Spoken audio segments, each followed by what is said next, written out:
este personaje es verdaderamente interesante y complejo. Y es uno de los... Nos has hablado de sus relaciones con su madre, por ejemplo, bueno, pasionales, familiares. Sí, como digo, era un individuo bastante complejo, una personalidad muy extraña.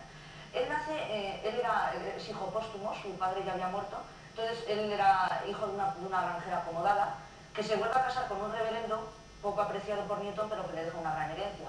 Y entonces su madre, para que no, bueno, él creía que no era una vida adecuada para un niño y le manda a vivir con su abuela. Hasta que en 1661 entra a la famosa Universidad de Cambridge para estudiar filosofía. Digo otra vez que filosofía abarcaba matemáticas, física, química, etc.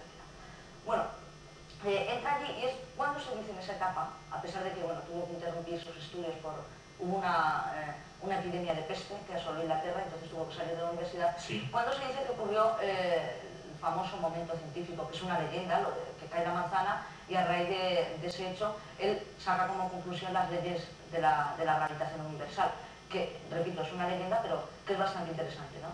Él entra como catedrático de física en 1667, él tenía unas aptitudes increíbles para las matemáticas, sin embargo, por ejemplo, la historia no se le daba tan bien, y entonces entra de catedrático y empieza su gran labor docente, donde empieza a publicar y a exponer sus métodos.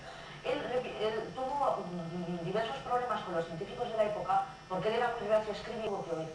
Además, se dice que Newton mantenía ciertas relaciones con diversas sectas de la época, de la Inglaterra del siglo XVII, y era un poco esotérico con la alquimia, la teología, el misticismo, pero los científicos, los biógrafos actuales dicen que eso no influye para nada en sus conclusiones científicas. Bueno, luego él muere en 1727 en Londres y nos dejó sus famosas teorías de leyes universales. De gravitación, etc. ¿Lo de la manzana sucedió de verdad? Es lo que decía, es una leyenda. Es leyenda. Son datos biográficos, pero hay más pruebas que apuntan a que existió, ¿no? Lo que pasa es que es un poco extraño. Yo por lo menos pienso que Newton llegó a la conclusión no solo porque cayese una manzana, ¿no? Obviamente tuvo que seguir bastantes más pasos y otras circunstancias que le hiciesen acceder a esas tesis. Casi no tenemos tiempo, pero podemos hablar un poquito de otro de los grandísimos, que es Einstein. Sí, a mí personalmente me parece, siempre te ponen la duda si, Newton o Einstein. ¿Quién es más importante? ¿Quién ha sido más relevante en la ciencia? ¿Newton o Einstein? Si recordamos el último programa, yo hablé que con Copérnico empezó una revolución científica que concluye precisamente Newton.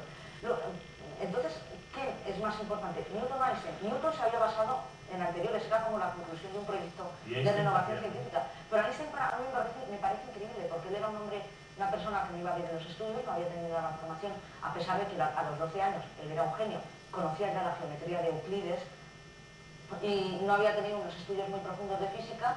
Él era un hombre abstracto, desconocido, se pasaba horas muertas tocando el violín y de repente llega la famosa conclusión de su teoría general de la relatividad, porque bueno, la teoría especial ya habían llegado casi otros científicos, prácticamente la deducen, pero a mí me parece increíble, ¿no? Que un hombre que no había tenido sus estudios, desconocido en esa época y con una formación física aparentemente poca, llega a esas conclusiones tan importantes todo que renueven. Todo el mundo ha oído hablar de la teoría de la relatividad. Sí, pero un momento, es que renovar, a mí me parece la genialidad de Einstein que radique en simplemente corroborar, refutar las teorías de Newton, que son las más lógicas que se hayan podido concebir y escribir. A mí personalmente, a cualquiera le parece lo más lógico y lo más exacto del mundo, que la pueda refutar por unas teorías ilógicas bueno, que no se pudieron comprobar hasta fenómenos astronómicos como un eclipse de 1919. Ahí radica el genio de Einstein. Nadie le creyó. Es más, hay un famoso científico estadounidense, Mike Kahn, que cuando iba a comprobar